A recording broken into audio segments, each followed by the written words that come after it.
ಮಸ್ತ್ ಮಲೈಕ ಈಗ ಸುಸ್ತಾಗ್ಬಿಟ್ಟಿದ್ದಾರೆ ಅಂತ ಅನ್ಸುತ್ತೆ ನಮ್ಗೆ. ಇಲ್ಲ, ಸುಸ್ತೇನಾಗಿಲ್ಲ. ನನಗಿಷ್ಟ ಟ್ರಾವೆಲ್ ಮಾಡ್ಕೊಂಡು ಪ್ರಮೋಷನ್ ಮಾಡಕ್ಕೆ, ಯಾಕಂದ್ರೆ ಅದು ನನ್ನ ಜವಾಬ್ದಾರಿ ಕೂಡ, ಕರ್ತವ್ಯ. ನಾವು ಸಿನಿಮಾ ಮಾಡೋದಷ್ಟೇ ನಮ್ಮ ಕರ್ತವ್ಯ ಅಲ್ಲ, ಪ್ರಮೋಷನ್ ಕೂಡ. ಸುಸ್ತಾಗ್ಲಿ ಇಷ್ಟ ಇದ್ರೂ ನಾವು ಮಾಡ್ಲೇಬೇಕು. ಸೊ ಅದನ್ನ ಕರ್ತವ್ಯನ ಪೂರೈಸ್ತಾ ಇದ್ದೀನಿ ಅಷ್ಟೇ. ಸೂಪರ್ ಸರ್, ತುಂಬ ಖುಷಿ ಅನಿಸ್ತಾ ಇದೆ. ಕರ್ನಾಟಕದ ಬೇರೆ ಭಾಗಗಳಿಗೆ ಎಲ್ಲೆಡೆ ಹೋಗಿ ನಿಂತು ನಾವು ಬರ್ತಾ ಇದ್ದೀವಿ, ಸಿನಿಮಾ ನೀವು ನೋಡಲೇಬೇಕು ಅಂಥೇಳಿ ತುಂಬ ಉತ್ಸಾಹ ಹುಮ್ಮಸ್ಸಿನಿಂದ ಪ್ರಮೋಷನ್ ಮಾಡ್ತಾ ಇದ್ದೀರಾ ಸರ್. ನನಗಂತೂ ಪರ್ಸ್ನಲ್ ತುಂಬ ಖುಷಿ ಆಗ್ತಾ ಇದೆ ಸರ್. ಹೇಗಿತ್ತು ಸರ್ ಅನುಭವ? ಎಲ್ಲೆಡೆ ಹೋಗ್ತಾ ಇದ್ದೀರಾ, ಪ್ರಮೋಷನ್ ಮಾಡ್ತಾ ಇದ್ದೀರಾ, ಜನ ಪ್ರೀತಿಯಿಂದ ನಿಮ್ಮನ್ನು ಒಪ್ಕೊಳ್ತಾ ಇದ್ದಾರೆ. ನಿಮ್ಮ ಮೊದಲ ರಿಯಾಕ್ಷನ್? ತುಂಬ ಅಂದರೆ ತುಂಬ ಖುಷಿ ಆಗ್ತಾ ಇದೆ. ಎಕ್ಸ್ಪೆಕ್ಟೇಷನ್ ಇತ್ತು ಜನ ಸೇರ್ತಾರೆ ಅಂತೇಳಿ, ಏನಕ್ಕೆ ಮುಖ ಪರಿಚಯ ಆಗಿರೋದ್ರಿಂದ ನನ್ನ ಮೊದಲನೇ ಸಿನಿಮಾಯಿಂದ. ಆಮೇಲೆ ಮಲೈಕಾ ಅವ್ರದ್ದು 2-3 ಸಿನಿಮಾಗಳು ಆಗಿದೆ. ನಮ್ಮದು ಫಸ್ಟ್ ಸಿನಿಮಾದು ಹಾಡುಗಳು ತುಂಬ ವರ್ಕ್ ಆಗಿತ್ತು ನನಗೆ. ಮತ್ತು ಈ ಸಿನಿಮಾದು ಅಯ್ಯೋ ಶಿವನೇ ಹಾಡು ತುಂಬ ಬ್ಲಾಕ್ ಬಸ್ಟರ್ ಆಗಿತ್ತು. ಒಂದು ರೇಂಜ್ಗೆ ಜನ ಸೇರ್ತಾರೆ ಸಾಕು, 10 ಜನ ಸೇರಿದ್ರು ಪರವಾಗಿಲ್ಲ. 10 ಜನ ಥಿಯೇಟ್ರಿಗೆ ಹೋಗು, ಇದರಿಂದ ಬಂದ್ರೂ ನನಗೆ ತುಂಬ ದೊಡ್ಡದು ಹೊಸಬನ್ಗೆ ಅಂತೇಳಿ. ಸೊ ಹಂಗೆ ಹೋಗಿ ಹಂಗೆ ನುಗ್ಗುವಾಗ ಸಾಗರ ಥರ ಜನ ಬರೋಕ್ಕೆ ಶುರು ಆದರು. ಸೊ ಅದು ಯಾವ ಜನ್ಮದ ಪುಣ್ಯ ನನಗಂತೂ ಗೊತ್ತಿಲ್ಲ. ಎಲ್ಲಿ ಹೋದ್ರು ಜನ. ನಾವೊಂದು 4 ಪ್ರೀ ರಿಲೀಸ್ ಇವೆಂಟ್ ಮಾಡಿದ್ವಿ ಇಲ್ಲಿವರೆಗೂ.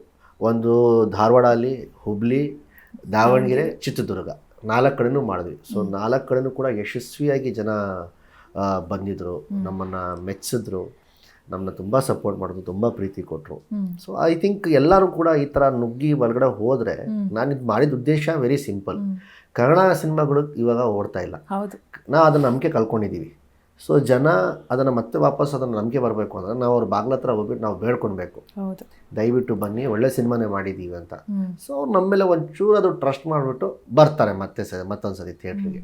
ಸೊ ಎಲ್ಲರೂ ಆ ಥರ ಮಾಡಿದ್ರೆ ಚೆನ್ನಾಗಿರುತ್ತೆ. ಬಟ್ ನಾನಂತೂ ತುಂಬ ಖುಷಿ ಇದ್ದೀನಿ. ನಾನೇನು ನಿರ್ಧಾರ ತೊಗೊಂಡು ಐ ಥಿಂಕ್ ಅದು ನನಗೇನೊಂದು ಆಗುತ್ತೆ, 23rd ಅದಕ್ಕೆ ಉತ್ತರ ಸಿಗುತ್ತೆ ಅಂತ ಸುಮ್ಮನೆ ಇದ್ದೀನಿ. ಸೂಪರ್.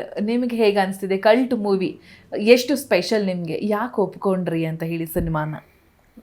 ಫಸ್ಟಿಗೆ ಏನಕ್ಕೆ ಒಪ್ಕೊಂಡಿದ್ದು ಅಂದರೆ ಕತೆ ಅದನ್ನು ಡಿಮಾಂಡ್ ಮಾಡ್ತು. ಅಷ್ಟು ಚೆನ್ನಾಗಿರೋ ಕ್ಯಾರೆಕ್ಟರ್ ಇದೆ ಅಂದ ತಕ್ಷಣ ಇಲ್ಲ ಅನ್ನೋ ಮನಸ್ಸೇ ಆಗಲಿಲ್ಲ ನನಗೆ ಸರ್ ಎಕ್ಸ್ಪ್ಲೇನ್ ಮಾಡಿದ ತಕ್ಷಣ.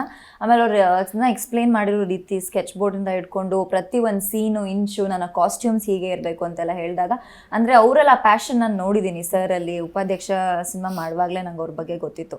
ಸೊ ಅವ್ರು ಮತ್ತೆ ನನ್ನ ಮೇಲೆ ನಂಬಿಕೆ ಇಟ್ಕೊಂಡು ನನ್ನನ್ನು 2ನೇ ಸತಿ ಹೀರೋಯಿನ್ ಆಗಿ ತೊಗೊಳಕ್ಕೆ ಕರೆದಿದ್ದಾರೆ ಅಂದರೆ ನನಗೆ ಅದು ಯೂಶಲಿ ಹೇಳ್ತಾರೆ ಡೈರೆಕ್ಟರ್ಸ್ ಹೀರೋಯಿನ್ನ ರಿಪೀಟ್ ಮಾಡಲ್ಲ, ಹೀರೋಯಿನ್ನ ಬೇಡಪ್ಪ ಅಂತ. ನನ್ನ ರಿಪೀಟ್ ಮಾಡಿದರೆ ಅದು ನನಗೆ ಒಂದು ತುಂಬ ಹೆಮ್ಮೆ ವಿಷಯ. ಅದ್ರ ಜೊತೆಗೆ ಪ್ರಮೋಷನ್ ವಿಷಯ ಬಂದಾಗ ಫಸ್ಟ್ ನಾವು ಸ್ಟಾರ್ಟ್ ಮಾಡಿದ್ದು ಧಾರವಾಡಿಂದ ಇಟ್ಕೊಂಡು ಮೊನ್ನೆ ದಾವಣಗೆರೆ ಮಾಡೋವರೆಗೂ ಎಷ್ಟು ಪ್ರೀತಿ ಕೊಟ್ಟಿದ್ದಾರೆ ಅಂದರೆ, ಇವಾಗ ನೆನ್ನೆ ನಮ್ಮ ಜೊತೆ ರಚಿತಾ ಮ್ಯಾಮ್ ಕೂಡ ಜಾಯ್ನ್ ಆದರು. ಅದಕ್ಕಿಂತ ಮುಂಚೆ ನಾವಿಬ್ಬರೇ ಇರ್ತಾ ಇದ್ವಿ, ಯಾರೂ ಇರ್ತಾ ಇರಲಿಲ್ಲ.